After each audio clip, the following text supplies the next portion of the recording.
America is not normal. America is not normal. In August, it will be 8 years that I have been living abroad. If my children and grandchildren were not living in the United States, no, I would not return. Hi guys, welcome back to our channel. In case you're new here, my name is Maren. And I'm Maureen. Right, so in today's episode, you're going to be featuring a sister who moved from the US and it's been 3 years since she went abroad. Right, so we're going to be listening to her experience and of course other people's experiences as they compare the two places, and as we usually like to say, experiences are unique and individual to people. Right, so we'd like to hear from you. Let us know your thoughts and opinion on the comment section. Also, consider subscribing if it's your first time here. Let's watch and then we come back. When I left the United States, I left because I didn't feel safe. And because I've chosen to live throughout the Caribbean and Central America, I have found an extremely high level of comfort and safety and community in the countries that I've lived in. Unlike when I visit the United States, when I'm met with the same old song and dance because nothing ever really changes. Case in point, I'm in the United States right now, driving the other day, minding my own business. I make a left turn to go down a road and I see that there's a police officer sitting in the parking lot of a gas station as I'm making a turn. Not only did he pull out behind me, he peeled out behind me and then proceeded upon tailgating me for 5 or 6 miles. And as I look into my rearview mirror, I notice that he's punching in my plate into his handy dandy computer. And when he came up empty, he decided to start driving aggressively behind me. My guess is because he didn't have a valid reason to pull me over, so if he made me screw up on the road, then he would. So yeah, no, I don't miss that. America is not normal. America is not normal. Story time. So, if you've never seen me before, I live in Tbilisi, Georgia. I left the United States in 2021. I started in Mexico, got residency, decided it wasn't the right place for me. I've lived in 7 countries. That means at least 3 months or longer. And now I'm currently in Tbilisi, Georgia. I'm actually in the laundromat here. I did a previous video about some tips, but America is not normal. And I'm going to tell you why. So, I signed a lease, kind of a long-term lease here in Tbilisi, Georgia. And I pay in cash. Well, that was before I got an account. So I'm paying in cash, and he comes to my apartment to pick it up. So when he was coming, I asked him to bring me a copy of the contract that we signed. He was like, oh, I thought I did, or whatever. He was like, okay, I don't have it with me now. I'll come by in a day or so and do it. So 2 days later, he comes by with the contract and to pick up the rent. Now, you all know as Americans, rent day is rent day. And so in my mind, I was already preparing for some type of confrontation, right?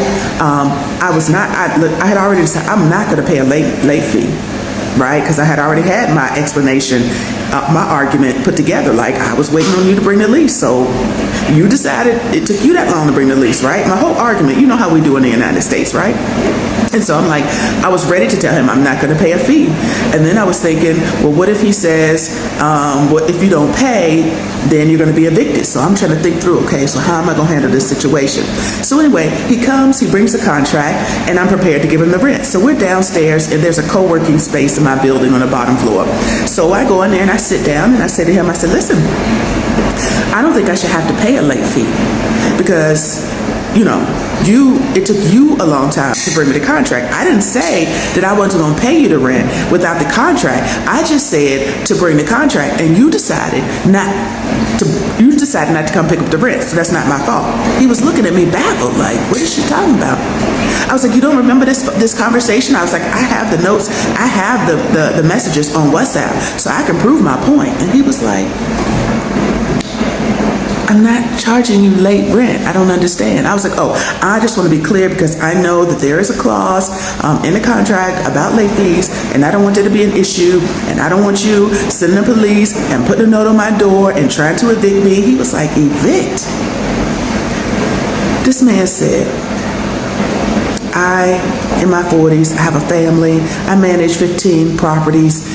He said, I have never seen anyone evicted from their apartment.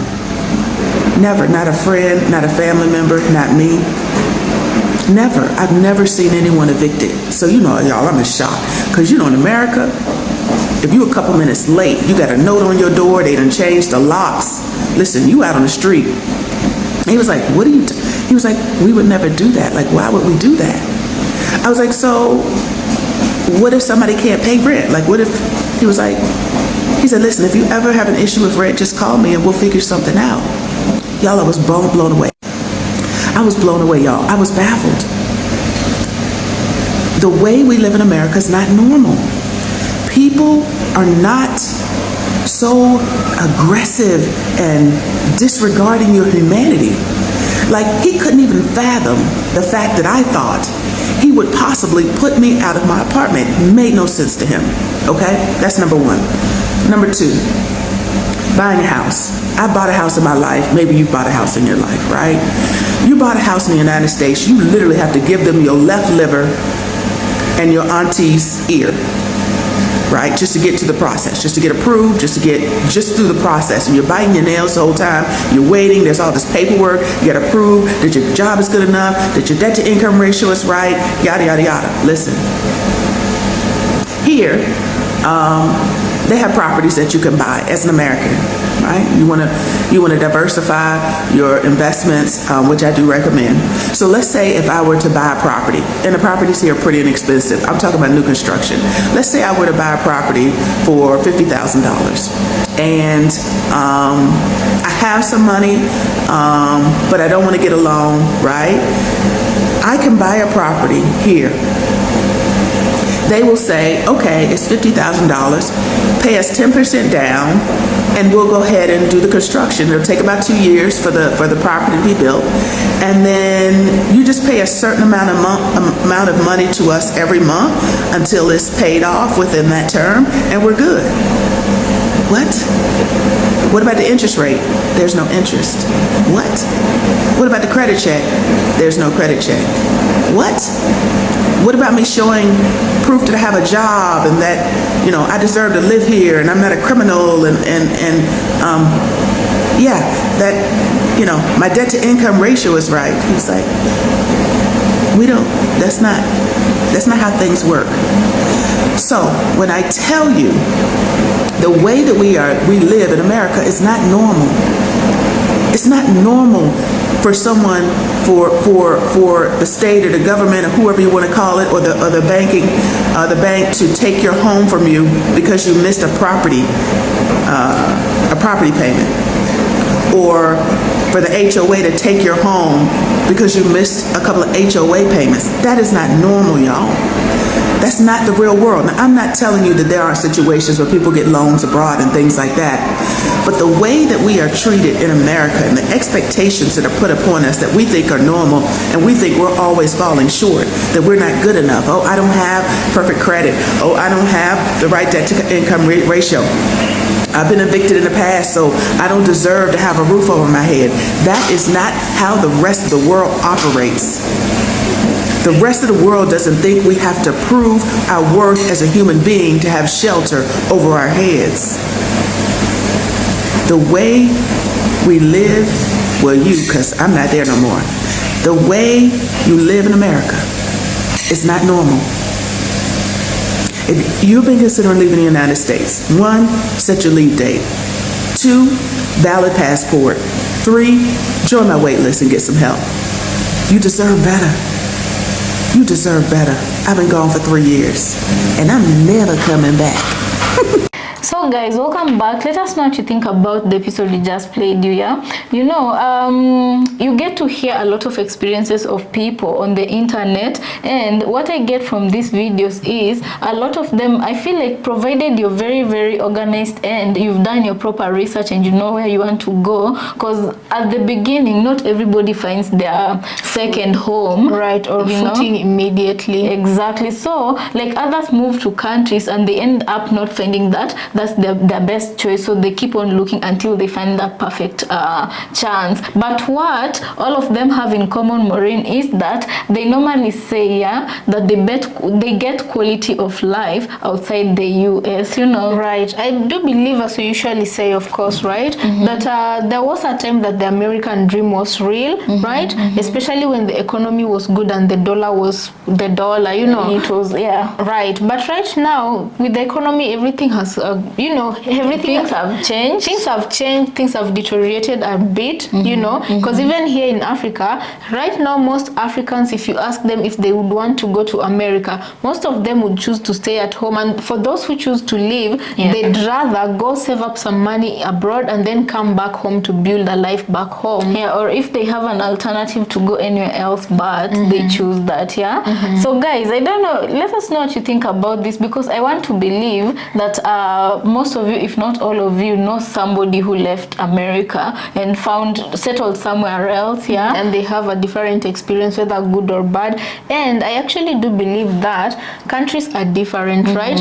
And when she said something about being charged extra when she's late with rent, right? Even here in Kenya, a lot of landlords don't charge that extra fee, although there are some landlords who charge the extra fee. But so I feel like that's a tradition that they're now picking up, and that might be because they've been exposed to the Western life. So those are the kind of people who come back and start implementing this, but it's not a common practice. Right.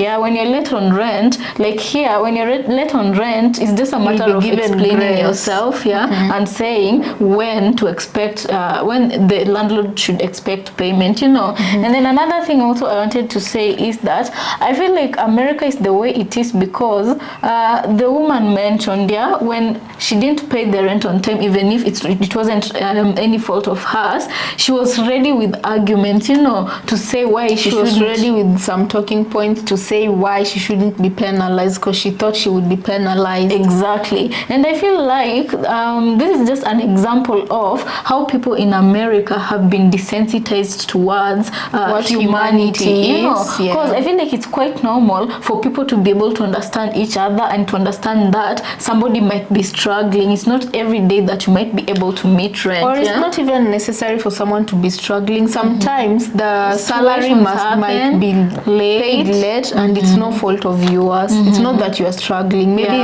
salary disbursement has delayed. And I feel like, you know, these are the kind of things that are really desensitizing people, and this is what is switching off the humanity in people, you know. Because imagine if someone puts a penalty on you that if you don't make rent on time, you're gonna be evicted or you're gonna meet some sort of consequence, you know. That on the landlord part already, they've desensitized themselves from feeling any type of human compassion towards people, so they wouldn't really they wouldn't really want to know the reason why you're not making rent on time, even if you're capable, And then another thing I also wanted to mention is that I feel like a contributing factor to this also is because people are really being worked like robots, you know. So that part of to have feelings, sometimes you have to switch it off in order to keep on going, you know. You're thinking of making money. So if you also can save money, you're also thinking of that, you know, because on her part, she had already started thinking about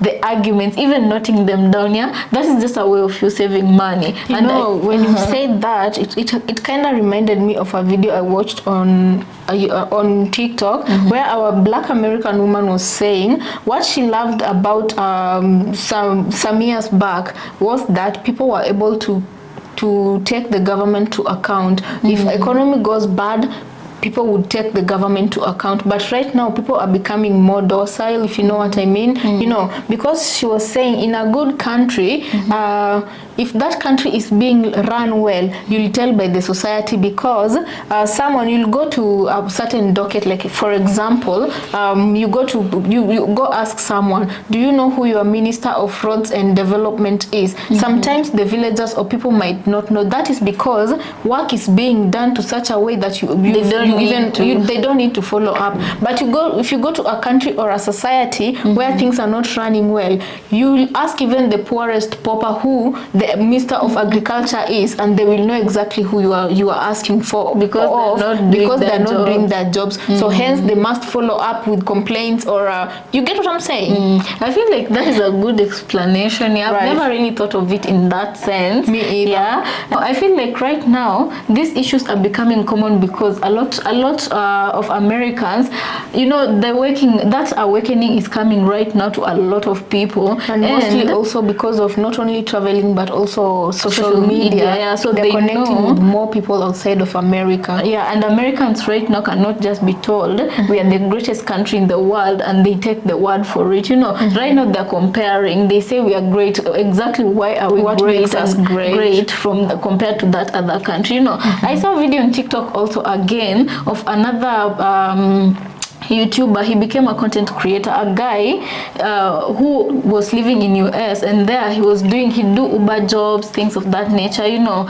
and he was palm colored. I have to mention that because it's important. So the guy he was just tired of living his life the way he was living in America, and you know, being stressed, you know, you have to think about just paying your bills, no work, decent work to get, you know. So he decided to move to the Philippines, which he did, but he went to the remote areas. He was happy. There's some things that he was going through in America that there he was really happy, and he wasn't rich. He just took whatever he could and went to the Philippines, and wherever he went, his life was sustainable. He even opened a shop, you know. But now the disadvantage was that the locals there thought that he came from a rich family, because if you're American, especially if you're white, people just look at you as dollar bills. So they tried kidnapping him, ended up pew-pewing him, and he ended up dying. You know, that story made quite the headlines. Why did they bring up that story? They want and they need the guy had to get out of his own country because he didn't feel happy enough to be there, you know. And the funny thing is that the little he had, he found happiness somewhere else, although it ended in tragedy, but he was able to breathe, you know.